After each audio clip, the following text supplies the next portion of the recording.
आज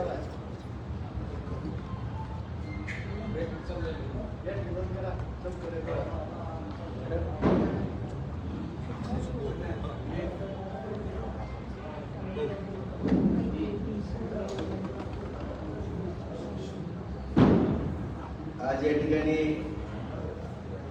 सुरुवातीलाच महामानव डॉक्टर बाबासाहेब आंबेडकर यांच्या जयंतीच्या निमित्तानं सर्व अनुयायांना सर्वांनाच डॉक्टर बाबासाहेब आंबेडकर प्रेम करणाऱ्या संपूर्ण देशवासियांना सर्व तालुक्यातील बांधवांना भगिनींना मी हार्दिक हार्दिक शुभेच्छा देतो. आज पत्रकार परिषद घेण्याचा मुख्य हेतू पत्रकार बांधवांना पण लक्षात आलेला नसेल की नेमका अचानक पत्रकार परिषदला बोलवली आहे. कारण 2 दिवसापूर्वी विद्यमान आमदार आणि खासदारांनी आमसभा घेतली. 5 महिन्यानंतर विकास कामाबद्दल जाग आली, त्याबद्दल जरा बरं वाटलं. परंतु या आमसभा होती का जाणीवपूर्वक काही जणांना टार्गेट करण्याकरता एक वाईट हेतून त्या ठिकाणी सर्व जे काही प्रश्न विचारणारी मंडळी होती, कोण होती, कशा विघ्न संतोषीपणानं प्रश्न विचारत होते, कशा पद्धतीनं या बार्शी तालुक्याच्या विकासामध्ये जवळपास शेतकऱ्यांना दिलं गेलेलं अनुदान, त्या अनुदानाचे 4,000 कोटी रुपयाचा निधी माननीय देवेंद्र फडणवीस साहेब, एकनाथ शिंदे साहेब, अजितदादा या सर्वांच्या मार्गदर्शनाखाली आपण आणलेला होता. आणि एवढं सुंदर काम करण्यामध्ये ज्या सर्व अधिकारी कर्मचारी बांधवांनी आपलं योगदान दिलेलं होतं आणि एक तालुका गतिमान होता आणि इतका म्हणजे विकास दर आठवड्याला कोट्यवधी रुपयाच्या निधीची या ठिकाणी घोषणा होत असायची आणि त्या पद्धतीचं अधिकारी बंधुभगिनी पण नियोजन करण्यामध्ये मदत करायची. परंतु नाचताईनं अंगर वाकड्यांना आजपर्यंत ज्यांनी या ठिकाणी अधिकाऱ्याला त्या दिवशी धारेवरती धरलं आणि विनाकारण अधिकाऱ्याला धमक्या द्यायच्या, तुझं बघतो, तुझं करतोच, हेच करा तेच करा, अशी कामं होत नसतात. अधिकाऱ्याला धमकाट्या देऊन जनते पुढं फालतू दाखवायचा ही जी पद्धत आहे आता जनतेने ओळखलेली आहे. 5 महिन्यामध्ये मी ऐकतोय आणि मी काम सांगितलं. आता जवळपास 5 महिने झालं माझी पत्रकार परिषद नाही, तुम्ही माझ्या पुढे नाही, मी शांतपणानं कशा पद्धतीने कारभार चाललेला आहे किंवा जे काय चाललेलं आहे. शेवटी हा तालुका माझा आहे, तालुक्यातले नागरिक माझे आणि ह्या सर्वांचं हित जोपासणं हे माझंही कर्तव्य. त्यामुळं 5 महिन्यामध्ये तो कामकाज मी पाहतोय. सर्व जनतेच्या भावना माझ्यापर्यंत येत आहेत. फार मोठी चूक झालेली आहे, फार मोठा विकासाला एक खीळ बसलेली आहे आणि गेल्या 5 महिन्यामध्ये तर माझ्या माहितीप्रमाणे कुठलाही निधी या तालुक्याला प्राप्त झालेला नाही.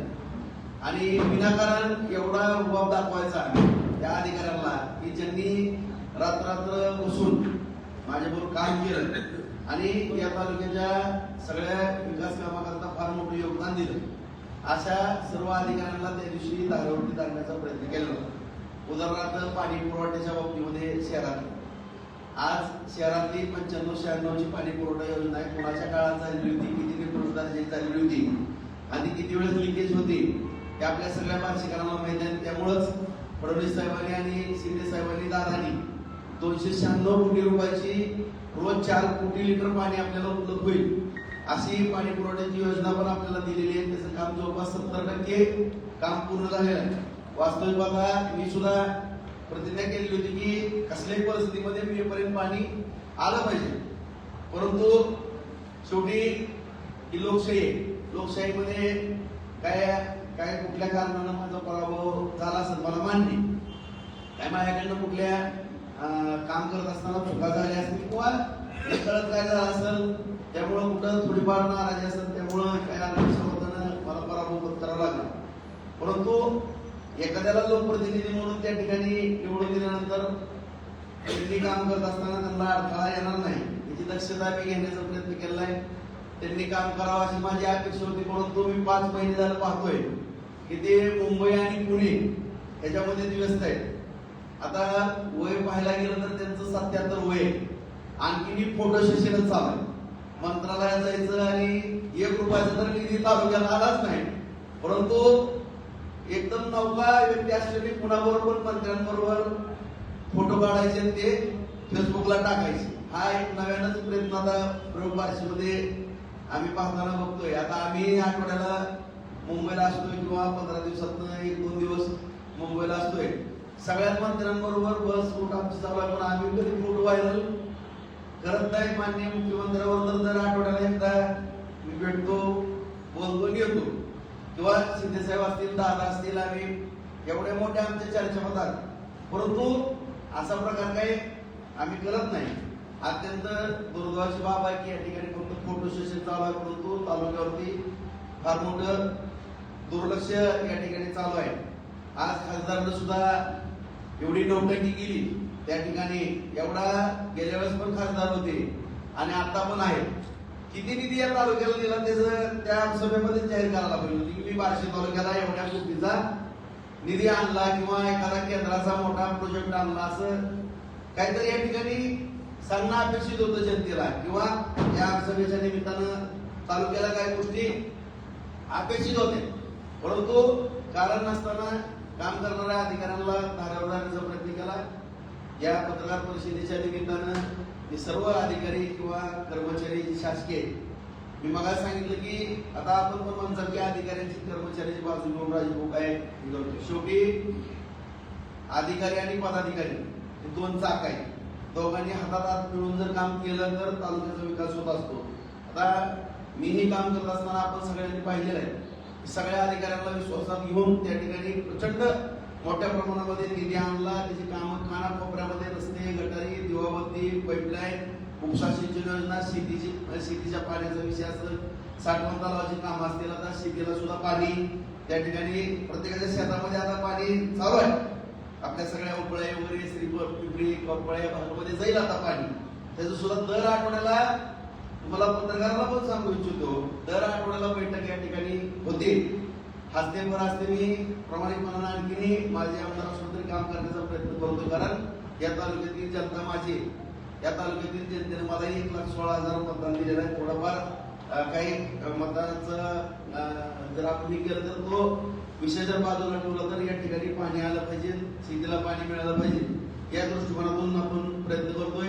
आता दुर्दैवाची बाब की बजेटमध्ये 66 कोटीचे, अरे बाबा ते पहिलंच काम, त्या एक विद्वान कॉन्ट्रॅक्टर आहे त्याला इथं आणलं, त्याला शब्द दिला की तुम्ही काळजी करू नका, म्हणजे तुम्हाला अडचण येणार नाही. त्या धर्तीवरती त्यांनी जे 5-7 वर्षात काम करायचं 1 वर्षामध्ये काम करून शेतामध्ये पाणी नेण्याचा प्रयत्न केला. शेतामध्ये आता पाणी चाललेलं आहे आणि त्याची सुद्धा माननीय फडणवीस साहेबांकडनं त्याची तरतूद केली आणि ती बजेटमध्ये तरतूद केली. तर म्हणले आम्ही आज तुमचा काय संबंध आहे का त्यामध्ये? एवढ्या दिवस आमच्यापेक्षा जास्त ताकदीच्या सत्तेमध्ये तुम्ही होताय, कुणाच्याही शेतामध्ये पाणी गेलेलं नाही, कोण नौटंकी करण्याचा काय प्रयत्न या ठिकाणी कोणी करू नये. आता ट्रान्सफॉर्मरच्या बाबतीमध्ये किंवा लाईटच्या बाबतीमध्ये आता त्या दिवशी सुद्धा जो 10 MVA चा ट्रान्सफॉर्मर चाललेला होता, मी काही पत्रकार बांधव माझ्याकडे आले होते, त्यांना सुद्धा माझे फोन दाखवले. पुण्याला होतो मी, पुण्यावरून रस्त्याने येत असताना सुद्धा जीबी इंजिनियरला, अधीक्षक अभियंताला, डेप्युटी सगळ्यांना फोनाफोनी करून, विश्वास पाठक साहेबांना सुद्धा, एमसीबीचे आपले डायरेक्टर आहेत त्यांना सुद्धा फोन करून ताबडतोब तो ट्रान्सफॉर्मर सांगलीवरनं देण्याची व्यवस्था केली. तो कसला असेल तर चालू पण झालेला आहे. आणि काही अधिकाऱ्यांनी मला विनवणी केली की भाऊ आता आम्ही कुणाकडे बघून काम करायचं, काही प्रोग्राम त्यांनी तयार करून आणलेला आहे. काही सध्याच्या लोकप्रतिनिधीकडे ते गेले होते की आपल्या बार्शीला लोडचा तुटवडा पडू लागला, लाईटची कमतरता भासू लागलेली आहे, आपल्याला कमीत कमी 20% आणखीनही काही ट्रान्सफॉर्मर वगैरे नवीन बसवण्याची आवश्यकता आहे. आणि ज्यादा लोड काही नवीन काही आता MIDC किंवा तिकडे काही उद्योगांनी तिथलं पण काम थोडं प्रलंबित राहिलेलं आहे. आणि अशा रीतीनं त्या ठिकाणी नियोजन करणं, काही आता फुलवाडी रोडला नव्याने इंडस्ट्री झालेली आहे गांधीची असेल किंवा आणखी नवीन काही कारखाने उभा राहिलेले, त्यामुळं त्यांना सुद्धा लाईटची फार मोठ्या प्रमाणामध्ये गरज आहे. त्यामुळे आणखी नव्यानं काही उपाययोजना करणं गरजेचं आहे. परंतु त्या अधिकाऱ्यांना वेळ सुद्धा दिला गेला नाही. परंतु निश्चितपणानं या ठिकाणी ज्या ज्या आवश्यक बाबी आहेत त्या ठिकाणी केल्या जातील. उद्या असं कोणी म्हणू नये की राजभाऊला या ठिकाणी आता थोडं आम्ही शांत बसण्याचा सल्ला दिलेला आहे आणि राजभाऊ मध्ये मध्ये करतात, लोकप्रतिनिधीला काम करून देत नाही. परंतु 5 महिने जर पाहिलं तर जनतेतला जो सूर आहे, बार्शी पाठीमागे गेली, बार्शीचं कसं होणार अशी चिंता माझ्या तालुक्यातल्या जनतेला पडलेली आहे. परंतु या पत्रकार परिषदेच्या माध्यमातून मी सांगू इच्छितो, कुठल्याही माझ्या जनता जनार्दनांना चिंता करण्याचं काही कारण नाही. किती कर्तृत्ववान फक्त नौटंकी करण्यामध्ये ते पटाईत आहेत आणि किती कर्तृत्ववान आहेत किंवा काय संपूर्ण तालुक्यातील जनतेनं पाहिलेलं आहे. कुठल्याही जनतेला भेटायचं नाही, काही नाही, अशा पद्धतीचा प्रयोग चाललेला आहे. परंतु कुणीही काळजी करण्याचं या ठिकाणी कारण नाही. कुठल्याही अधिकाऱ्यांनी काळजी करण्याचं कुठलंही कारण नाही. कुणी जरी कुणाच्या मार्फत त्या ठिकाणी धम देत असेल किंवा काय आणखी प्रकारे खाजगी जरा पत्रकार बांधवांनी चौकशी केली तर बरोबर होईल. कुठल्या अधिकाऱ्याला धमक्या देऊन काय मागितलं जातंय, या कॉन्ट्रॅक्टरकडनं आम्हाला एवढी रक्कम घेऊन द्या, त्या कॉन्ट्रॅक्टरकडनं आम्हाला एवढी रक्कम घेऊन द्या, काय सवय लागलेली आहे कुठल्या लोकप्रतिनिधीला त्याची सुद्धा काय माहिती पत्रकार बांधवांनी किंवा जनतेनं घेणं अपेक्षित आहे. असं माझ्यासारख्या कार्यकर्त्याचं या ठिकाणी मत आहे. एवढी घाणेरडी अवस्था की शेवटी अधिकाऱ्यांपुढं एक हप्ते मागण्याची, भीक मागण्याची सवय लागलेल्या लोकप्रतिनिधीला संपूर्ण या भागामध्ये माहित आहे की कोण पैसे मागतंय, कोण ब्लॅकमेल करतंय, ही अत्यंत दुर्दैवाची बाब आहे. आणि अशा पद्धतीने जर कोण काही नाटक करत असेल, शेवटी सरकार कुणाचं आहे, कोण सरकारमध्ये आहे सगळ्याला माहिती. त्यामुळे कुठल्याही अधिकाऱ्याचं काही होणार नाही, कुणाची बदली पण होत नसती, काय होत नसती. सक्षमपणानं त्या अधिकारी बांधवांनी पण प्रामाणिकपणानं या ठिकाणी या तालुक्याची सेवा करावी. निश्चितपणानं सरकार पूर्ण देवेंद्र फडणवीस साहेब, एकनाथ शिंदे साहेब, दादा सगळे ताकदीनं पाठीमागे राहतील. कुठल्याही अधिकाऱ्याला किंवा पदाधिकाऱ्याला या ठिकाणी काम करताना कुठल्या अडचणी येणार नाही. तालुक्याच्या हिताची जी जी कामं असतील त्या ठिकाणी अत्यंत चांगल्या पद्धतीनं नियोजनबद्ध या ठिकाणी या तालुक्याचं कामकाज केलं जाईल. आणि पुन्हा एकदा या तालुक्यातील जनतेला मी सांगू इच्छितो, आपण 5 महिन्यामध्ये पाहिलेलं आहे, मुरमाचा खडा सुद्धा टाकण्या एवढं पैसे या तालुक्याला आलेले नाहीत किंवा आणण्यामध्ये लोकप्रतिनिधी सक्षम नाहीत. हे संपूर्ण तालुक्याने ओळखलेलं आहे. भविष्य काळामध्ये ज्या पद्धतीनं पूर्वीच्या कामकाजामध्ये सहभागी होऊन या तालुक्याच्या विकासामध्ये आपण हातभार लावत होतो, त्याच पद्धतीनं या ठिकाणी भविष्य काळामध्ये सुद्धा तालुक्यातलं कुठलंच काम नांदणार नाही. त्या कामामध्ये जास्तीत जास्त लक्ष दिलं जाईल. अशा पद्धतीचा या पत्रकार परिषदेच्या माध्यमातून संपूर्ण तालुक्यातील जनतेला मी शब्द देतो. आणि पुन्हा एकदा सांगतो, माझ्या सर्व कर्मचारी, अधिकारी, कुणीही काळजी करू नका बांधवांनो, मी तुमच्या बरोबर आहे, तुमच्या पाठीशी उभा आहे. कोणी ब्लॅकमेल करत असेल तर माझ्याकडे या, मी सगळं निस्ताराला खंबीर.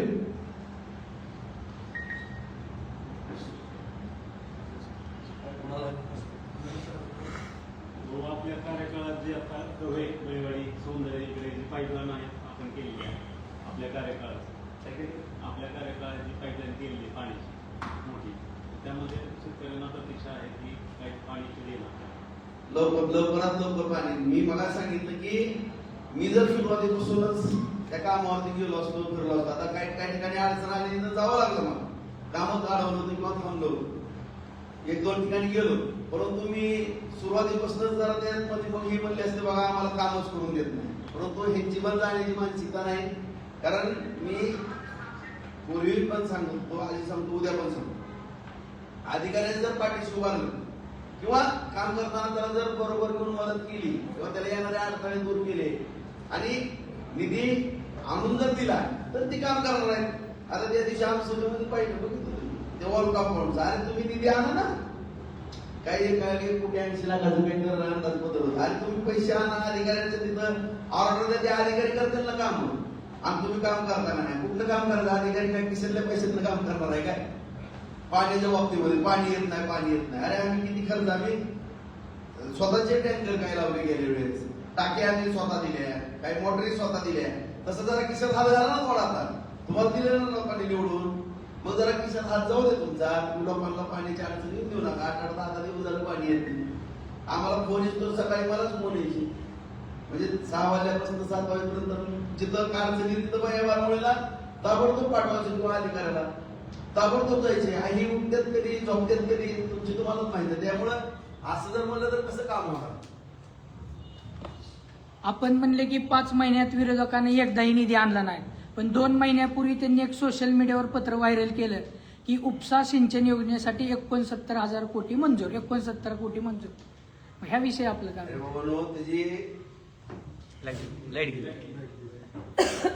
त्याची 700 कोटीची प्रशासकीय मान्यता पण आणली, 330 कोटीचे टेंडर पण काढले.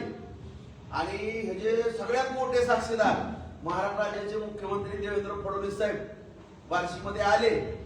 त्यांनी सांगितलं की उपसा सिंचन योजना केवळ आणि केवळ राजाभाऊ राऊत मुळे मंजूर झाली. राजाभाऊ राऊत म्हणजे बार्शीचे भगीरथ आहेत. आता एवढं जर मोठा साक्षीदार या ठिकाणी भाषणामध्ये एवढं सांगत असेल तर ह्यांना काही नैतिक अधिकार आहे का मी आणले म्हणायचा? शेवटी मी साहेबांकडे गेलो आणि ते काम थांबू नये. आता जसं आमच्या मित्र पोरेंनी सांगितलं की पाणी कधी येणार आहे, पाण्याची प्रतीक्षा शेतकऱ्याप्रमाणे शेतकरी बांधव, त्यामुळं कुठलंही काम लढू नये म्हणून त्याची तरतूद केली आणि त्यांची बिलं काढून दिली आणि युद्ध पातळीवरती काम चालू आहे. लवकरात लवकर सगळ्यांच्या शेतामध्ये कसं पाणी जाईल त्या दृष्टीने यांचा काडीचा संबंध आहे त्यामध्ये. तुम्हाला सांगतो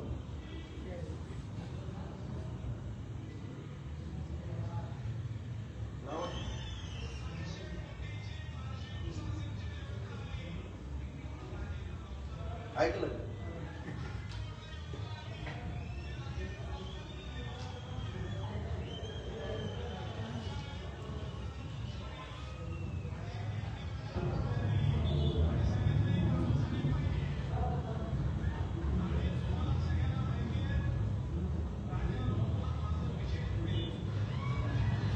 आता हे एवढे मोठे साक्षीदार आहेत, कुणामुळे आले हे काय उघड नव्हतं की करून येते.